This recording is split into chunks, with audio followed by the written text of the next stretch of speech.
जय श्री राम दोस्तों, जय श्री राम फ्रॉम मर्यादा पुरुषोत्तम श्री राम इंटरनेशनल एयरपोर्ट अयोध्या। अभी फिलहाल मैं हूं अयोध्या इंटरनेशनल एयरपोर्ट पे, जिसका वास्तविक नाम ये होने वाला है मर्यादा पुरुषोत्तम श्री राम इंटरनेशनल एयरपोर्ट।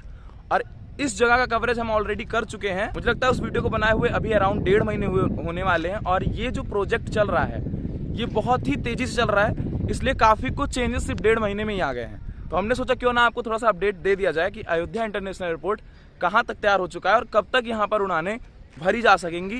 कौन सा वो दिन होगा जिस दिन इस एयरपोर्ट का अनावरण होगा, इनॉग्रेशन होगा। तो आइए देखते हैं यहाँ पर किस प्रकार से काम चल रहा है। शुरुआती दिनों में जब हमने ब्लॉग शूट किया था तब सिक्योरिटी पर्पज से उतना प्रॉब्लम नहीं था। आप सबको पता होगा एयरपोर्ट की सिक्योरिटी बहुत ज़्यादा खास होती है। तो हमने जब लास्ट टाइम ब्लॉग शूट किया था तो हमारे पास कुछ ऐसे इनपुट्स थे जो हम दिखाते तो भी वो सिक्योरिटी के लिए खतरा थे। तो हमने वो सारी चीज़ों को बाइकआउट किया था। आपको जितना ज़रूरी है, आपको जितना अच्छा लगेगा उतना ही मैं दिखाने वाला हूँ। एक सिविलियन होने का यही हमारा कर्तव्य भी होता है, किसी चीज़ की सिक्योरिटी से छेड़छाड़ ना करें। और जितना भी हम दिखाने वाले हैं सबके लिए हमने एक भैया से यहाँ पे परमिशन ले ली है, तो उसमें कोई पंगा वाली बात नहीं है। तो चलो मैं दिखाता हूँ आपको किस तरीके से बन रहा है एयरपोर्ट और कहाँ तक पहुँचा है काम। हो सकता है मैं यहीं से आपको सारे एंगल्स दिखाऊँ। चलिए हम आपको दिखाते हैं किस तरीके से चल रहा है इंटरनेशनल एयरपोर्ट का काम। अब एयरपोर्ट तो हम आपको अच्छे से दिखाने वाले हैं, मगर उससे पहले हम आपको बता देते हैं एयरपोर्ट की लोकेशन क्या पड़ती है, जिससे कभी भी आप एयरपोर्ट आना चाहें या कभी भी जब भी आप एयरपोर्ट आएंगे तो आपको पता तो रहेगा कि अयोध्या में एयरपोर्ट की लोकेशन पड़ती क्या है। सबसे पहले मैं आपको एक क्लू दे देता हूँ। अयोध्या एयरपोर्ट पूरे शहर से एक किनारे की ओर बसा हुआ है और वो किनारा है दक्षिणतम किनारा। यानी कि अगर पूरा शहर उत्तर में है तो एयरपोर्ट दक्षिण दिशा में बसा हुआ है। अब बात कर देते हैं पर्टिकुलरली लोकेशन की, जिससे आप यहाँ पर आ सकते हैं। तो भैया लोकेशन का खेल कुछ ऐसा है कि अगर आपको इस एयरपोर्ट पर आना है, पुरुषोत्तम मर्यादा श्री राम के इंटरनेशनल एयरपोर्ट पर आना है, तो सबसे पहले आपको आना होगा नाका बाईपास, जो कि अयोध्या में स्थित एक बहुत ही ज्यादा रिनॉन बाईपास है। और वहां से एक राष्ट्रीय राजमार्ग जाता है 330, राष्ट्रीय राजमार्ग 330, जो कि जाता है प्रयागराज को सुल्तानपुर से होते हुए। उस राजमार्ग पर तकरीबन 3 से 4 किलोमीटर चलने के बाद आपको एक लेफ्ट टर्न मिलेगा, जो कि सीधे लिंक रोड बनी हुई है एयरपोर्ट के लिए, जो कि अभी आप देख पा रहे हैं। तो बड़ी आसान सी लोकेशन है, कहीं भी आप अगर सिंपल है आप आराम से आ सकते हैं। अब बात करते हैं एयरपोर्ट की। अब चलिए जल्दी से बात कर लेते हैं एयरपोर्ट के स्ट्रक्चर की और उसके टर्मिनल के स्ट्रक्चर की। सबसे पहले मैं आपको बता दूं एयरपोर्ट का टर्मिनल कैसा होने वाला है। उससे पहले मैं आपको एयरपोर्ट के टर्मिनल का एक फर्स्ट लुक दिखा देता हूं। देखिए हमारे सामने मर्यादा पुरुषोत्तम श्री राम इंटरनेशनल एयरपोर्ट का फर्स्ट लुक टर्मिनल का। अभी वहां पे सनसेट हो रहा है, इसलिए इतना शानदार सा व्यू आ रहा है। जब सनराइज होगा तो इधर से होगा और ये देखने में और भी ज्यादा भव्य लगने वाला है। अब इसके बारे में करते हैं कुछ बातें। तो भैया जो आपने अभी टर्मिनल देखा है, इसका पूरा का पूरा आकार होने वाला है प्रभु श्री राम के मंदिर के आकार का। यानी कि एयरपोर्ट जब आप देखेंगे तो आप कंफ्यूज हो जाने वाले हैं, ठीक उसी प्रकार जैसा आप अयोध्या रेलवे स्टेशन को देखकर हो जाते हैं। अगर आपने वहां का ब्लॉग नहीं देखा तो आई बटन पे लिंक है, जाकर जरूर देखिए। ठीक उसी प्रकार आप भी कंफ्यूज हो जाएंगे कि ये मंदिर है कि एयरपोर्ट है। जैसे वहां पे लोग कंफ्यूज होते हैं कि ये मंदिर है कि रेलवे स्टेशन है। सेम सीन यहाँ भी होने वाला है। और साथ ही साथ आपको बता दें काम बहुत ठोस होने वाला है। मंदिर ऐसे देखने में नहीं लगेगा। मंदिर बनने में प्रभु श्री राम के जो पत्थरों का प्रयोग किया जा रहा है, वही पत्थर राजस्थान के बंसीपुर पहाड़पुर से नक्काशीदार पत्थर ला करके उनका उपयोग किया जाने वाला है इस एयरपोर्ट के टर्मिनल को बनाने में। दैट्स वाई आप कह सकते हैं कि ये मंदिर की तरह ही लगने वाला है और पूरी फीलिंग आपको आने वाली है। इतना ही नहीं, अभी और सुनिए। साथ ही साथ जब आप एयरपोर्ट पर लैंड करेंगे, यहाँ से डिवोट करेंगे, कोई भी फ्लाइट पकड़ने के लिए जाएंगे, जब आप NH 330 यानी कि 330 से एयरपोर्ट की तरफ आएंगे तो उस पूरे रास्ते में और टर्मिनल में घुसने के बाद जब तक आप फ्लाइट पर बोर्ड नहीं कर लेते, विभिन्न प्रकार की कलाकृतियों के माध्यम से आपको पूरे के पूरे रामायण का वर्णन किया जाएगा। यानी कि हर जगह पर ऐसी कलाकृतियां बनी रहेंगी जो आपको पूरा का पूरा रामायण काल में आपके होने का आपको अनुभव कराएंगी, जो कि सच में बहुत ज्यादा अमेजिंग है। हम इसके लिए बहुत ज्यादा एक्साइटेड। आप भी है ना, तो जय श्री राम लिख दीजिए कमेंट में। अभी तक क्या कर रहे हैं, बाकी वीडियो बाद में देखी जाएगी, पहले जय श्री राम लिखिए। अब आपको दिखाते हैं वो जगह जहां पर आकर हमारी प्यारी प्यारी एयर बस यानी कि हमारी प्लेन्स खड़ी होने वाली हैं और हमें अपने ऊपर सवार करने वाली हैं। तो बेसिकली अभी मैं जिस जगह पे खड़ा हूँ ये वही जगह है एग्जैक्ट जहां पर हमारी प्लेन्स खड़ी होने वाली हैं और यहीं पर हम टर्मिनल से आकर के प्लेन पे सवार होंगे। प्लेन चला के हमको रनवे तक लेकर के जाएगी। उस साइड हम नहीं जाने वाले क्योंकि वहां पर मार्किंग का और लाइनिंग का काम चल रहा है, जो कि सिक्योरिटी के पॉइंट ऑफ व्यू से अच्छा नहीं है वहां पर जाना। वहां पर कुछ नहीं है, मैं आपको बता देता हूं। सिंपली मैं आपको लास्ट वीडियो से उठाकर दिखा भी देता हूं वहां पर क्या सीन होने वाला है। सिंपली सीधा सा एक रनवे है। अब बात करते हैं एयरपोर्ट का काम कहां तक पहुंचा है। अभी तक तो हमने बताई आपको महिमा अयोध्या इंटरनेशनल एयरपोर्ट की। तो सबसे पहले मैं आपको बता दूं टर्मिनल का काम लगभग वही है जहां हम छोड़ कर गए थे, लेकिन हाँ काफी चेंजेस आई हैं। जो बीच बीच में दीवारें हैं जो कि बिल्कुल भी नहीं बनी हुई थी वो बन चुकी हैं और AC वर्क आप देख सकते हैं हो चुका है। और मैं ये नहीं कहूँगा कंप्लीट हो चुका है, फिर भी फॉइल वगैरह और आप देख सकते हैं इस तरीके से यहाँ पर लग चुकी है और सारी चीज़ों पर एल्युमिनियम की कोटिंग की गई है, जिससे साफ समझ में आता है कि ये एसी वगैरह के लिए, वेंट के लिए, एसी वेंट के लिए यहाँ पर काम किया जा रहा है, जो उसकी सेंट्रलाइज्ड एसी लगाई जाती है बड़े स्ट्रक्चर्स में, तो आप यहाँ पर देख सकते हैं। अभी जहाँ पर हम खड़े हैं एप्रेन है, यहाँ पर प्लेन्स को जो है खड़ा किया जाता है जैसे मैंने आपको बताया। और इसकी जो क्षमता होने वाली है फर्स्ट फेज में होने वाली है 3 एयरबस की, एयरबस 330, जो कि काफ़ी बड़ा विमान होता है, लगभग कैपेसिटी इसकी 300 से प्लस यात्रियों की होती है। वो यहाँ पर 3 खड़े हो सकते हैं, 1 2 3 इस तरीके से 3 प्लेन्स के लिए एप्रन की व्यवस्था यहाँ पर की गई है। और टर्मिनल की अगर हम बात करते हैं दोस्तों, तो टर्मिनल में around peak hours per 300 plus passengers के रुकने की व्यवस्था है। इस टर्मिनल के अंदर कैंटीन होगा, वो तो सब होगा ही, मतलब एयरपोर्ट पे तो होता ही है, मैं कैसी कैसी बातें कर रहा हूँ आपसे। तो ये सारी व्यवस्था आपको यहाँ पर मिलने वाली है। और अभी जो मैं बात कर रहा था उस जगह की जहाँ पर वो धूल उड़ रही है, वहाँ हम नहीं जाने वाले हैं सिक्योरिटी पर्पज के हिसाब से, अन्यथा की स्थिति में मैं आपको जाकर दिखाते हुए मैं आपके लिए क्लिप का अरेंजमेंट करता हूँ। देखिए वक्त आ चुका है रनवे रिवील करने का अयोध्या इंटरनेशनल एयरपोर्ट के।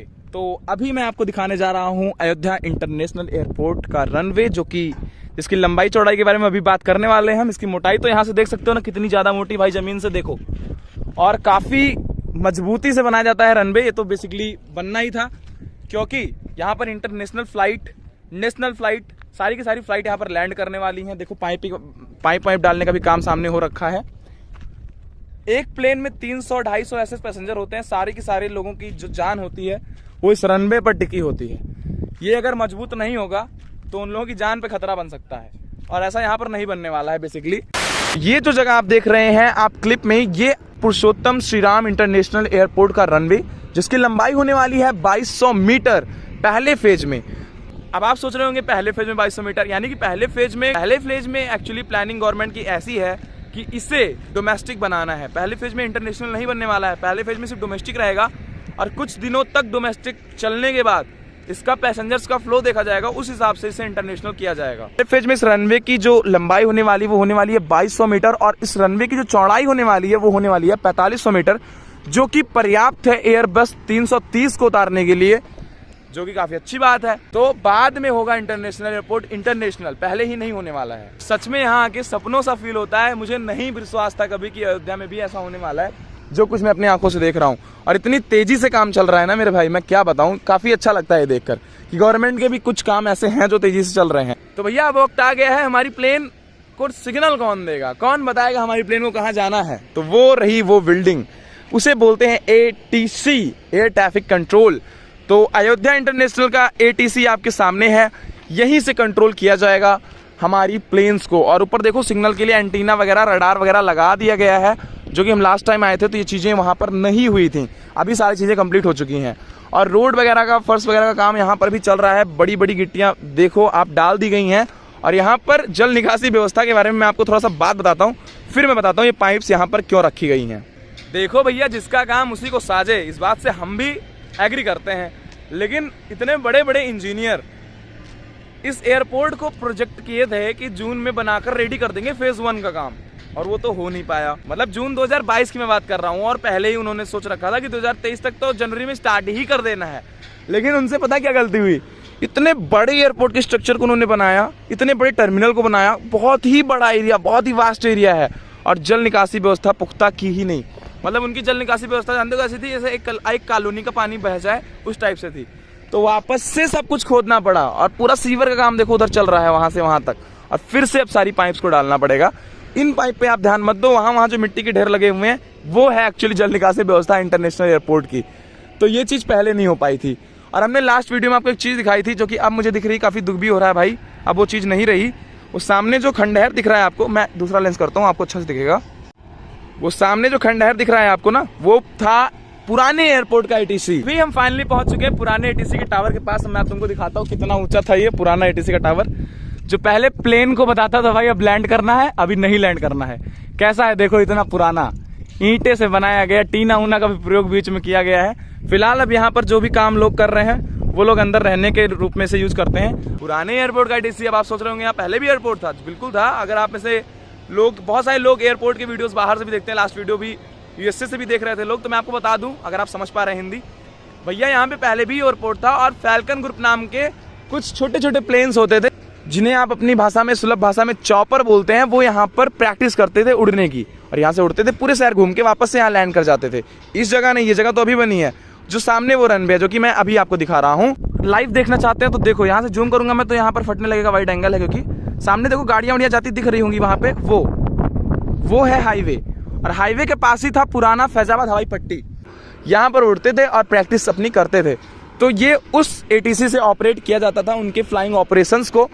अब जो है ये एटीसी वर्क करने वाला है पुरुषोत्तम श्री राम इंटरनेशनल एयरपोर्ट के लिए। और ये रहा हमारा प्यारा टर्मिनल, ये रहा हमारा एटीसी, ये रहा हमारा रनवे। ये तो एप्रिन है बाय द वे, यहाँ पर प्लेन्स जो है स्पॉट होने वाली हैं और वहाँ पर हमारा रनवे है जहाँ पर वो काम चल रहा है। लेकिन वहाँ पर भैया ने मना किया, इसलिए हम जा नहीं सकते। नागरिक होने के तौर पे कंटेंट भी बहुत ज़रूरी है, लेकिन हमारे हिसाब से सुरक्षा बहुत ज़्यादा ज़रूरी है, क्योंकि एयरपोर्ट जैसी जगहों पर सुरक्षा अगर आप नहीं करते हैं, पूरी की पूरी प्लेन हाईजैक हो जाती है और कभी को हो सकता है टर्मिनल ही हाईजैक हो, कुछ भी हो सकता है ना। तो इसलिए सिक्योरिटी का बहुत ध्यान देना चाहिए। तो जय हिंद भी लिख दें इस बात पे। पहले ना मैं डिफेंस की तैयारी करता था, इसलिए मेरे अंदर का सोल्जर अभी भी है। अब तो तैयारी नहीं करनी डिफेंस की, बहुत चीज़ें हमने छोड़ी भी हैं, लेकिन हाँ दिल में तो देश है ना अपना, सुरक्षा तो रहती है दिल की। आप एयरपोर्ट पे चल रहे काम की तेजी का अंदाजा इसी प्रकार लगा सकते हैं कि अभी तक ये टर्मिनल का काम कंप्लीट नहीं हुआ है, लेकिन यहाँ पर लाइंस वगैरह ड्रॉ कर दी गई हैं ऑलरेडी, जिससे कहाँ पर प्लेन आकर के खड़ा होने वाला है, किससे आगे नहीं जाएगा, कौन सी बाउंड्री लाइन है, इन सारी चीज़ों का काम कंप्लीट हो चुका है। ये कुछ तेजी है हमारे अयोध्या इंटरनेशनल एयरपोर्ट की। और एटीसी तो पूरा एकदम इतना चमक रहा है भैया कि हम क्या बताएं। देखिए लेंस चेंज करते हैं, आप समझ पाएंगे कितना अच्छा बना है हमारे इंटरनेशनल एयरपोर्ट का छुटकू सा एटीसी। ये देखिए अभी है आपके सामने एंटीलिया, छोटा एंटीलिया बोल सकते हैं इसे, और काफ़ी सुंदर सा लग रहा है भाई। उधर जो आपको वहाँ पर ट्रक जाती हुई दिख रही है, वो ट्रक एक्चुअली रनवे पर रन कर रही है। इंटरनेशनल एयरपोर्ट के रनवे पर वो ट्रक रन कर रही है। और वहाँ पर जो आपको मशीनें दिख रही हैं, वो वहाँ पर उस तरफ आपको जो मशीनें दिख रही हैं, उन्हीं मशीनों से इस रनवे का पूरा काम कंप्लीट किया गया है। ये जो मसाले प्रयोग किए जाते हैं इस रनवे की संरचना में, ये वहीं से बनाए गए हैं। तो भैया फिलहाल कुछ ज़्यादा था नहीं बताने को इस एयरपोर्ट के बारे में, क्योंकि सिक्योरिटी पर्पज से कहीं कहीं जाना भी तो मना है। इसलिए जितना वर्तमान कंडीशंस हैं मैंने आपको बता दी। जो कुछ है आप सामने देख सकते हैं, एक व्यू आप ले सकते हैं। और जितना भी काम आगे बढ़ा है उस दिन से, जिस दिन मैंने लास्ट टाइम ब्लॉग शूट किया था, मैंने आपको बता दिया। आपको अभी तक का ब्लॉग पसंद आया है तो कमेंट जरूर करें, जय श्री राम कमेंट करें, तो मैं समझ जाऊंगा आपको वीडियो पसंद आई है। और अगर आप अयोध्या आने की तमन्ना रखते हैं तो वीडियो को जरूर लाइक करें। तो अपने दिनचर्या का हमें एक हिस्सा बनाने के लिए आपका बहुत बहुत धन्यवाद। मिलते हैं एक नए ब्लॉग में। कहाँ का ब्लॉग देखना चाहते हैं अयोध्या का जरूर कमेंट करें, और आउटसाइड के ब्लॉग देखना चाहते हैं तो वो भी कमेंट करें, मैं आपके लिए जरूर बनाऊंगा। धन्यवाद, जय श्री राम।